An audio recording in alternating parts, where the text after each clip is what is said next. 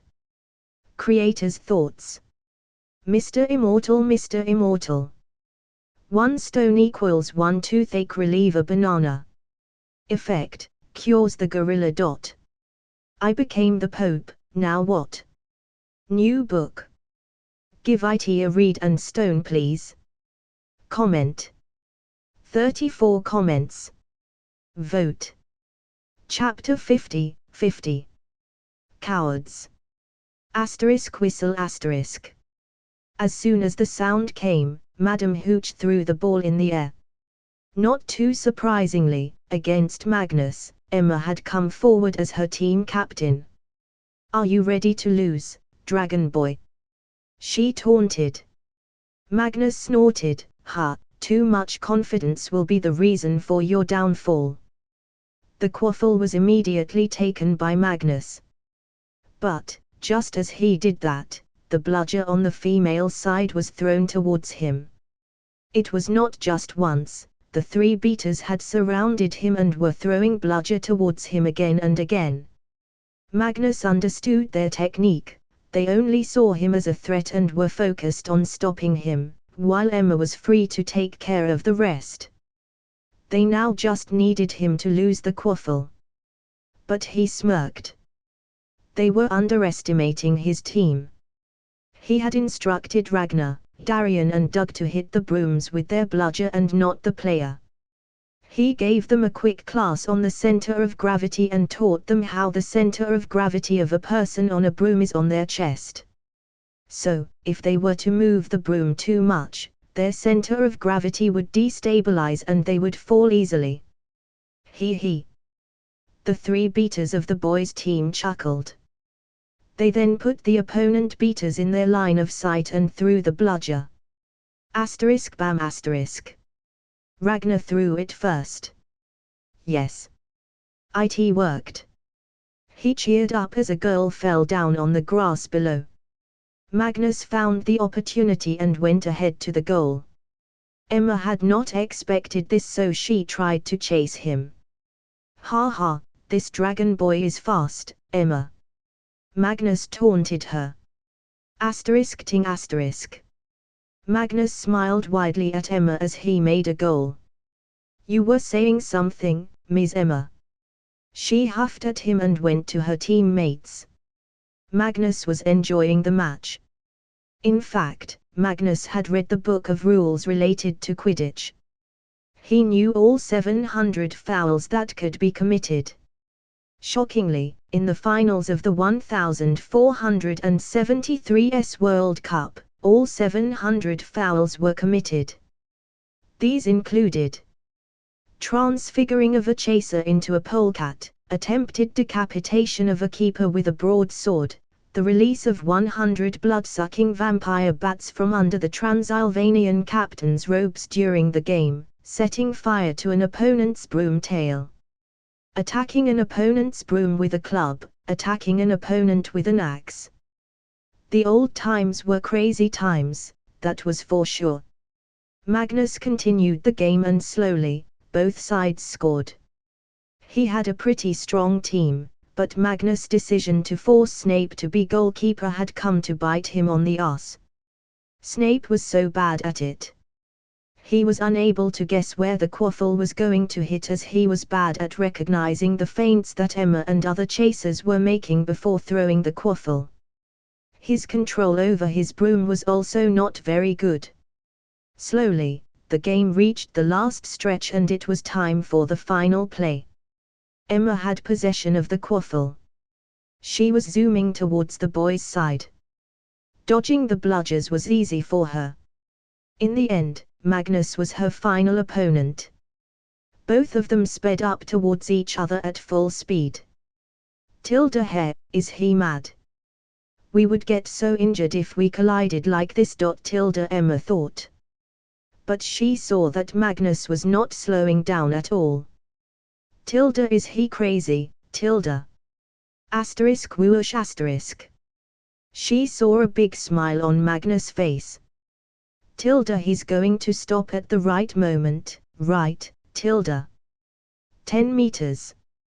5 meters. Why? He's crazy. She immediately stopped herself and went upward. This was what Magnus wanted. He went just to her side, a little distance behind her, and punched the quaffle out of her arms, then made a roll and caught it. How could you do this to a girl? What if we had bumped into each other?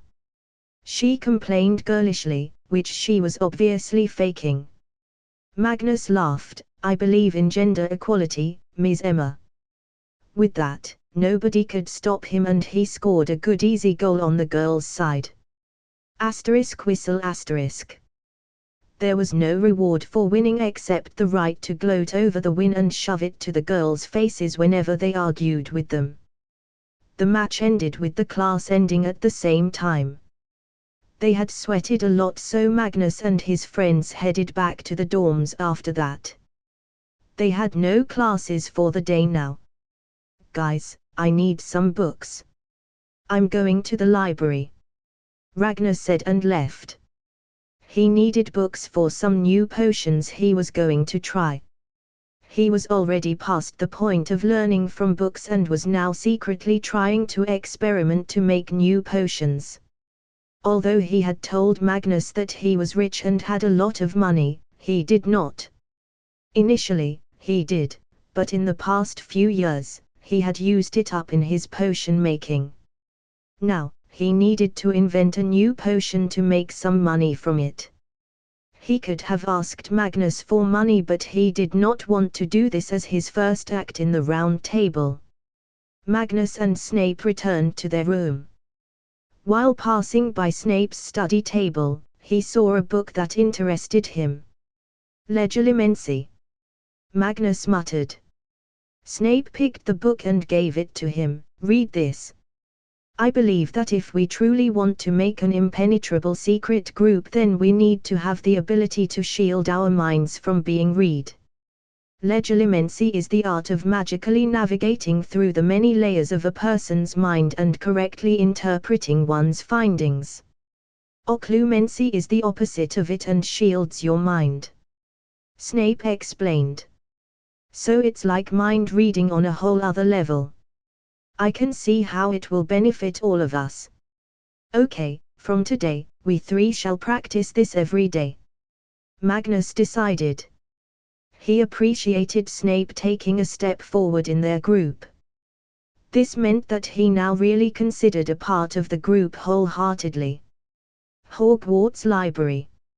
Ragnar was looking for some books that were not found in the stores. There were very old and discontinued books in the library as they had existed since the creation of Hogwarts.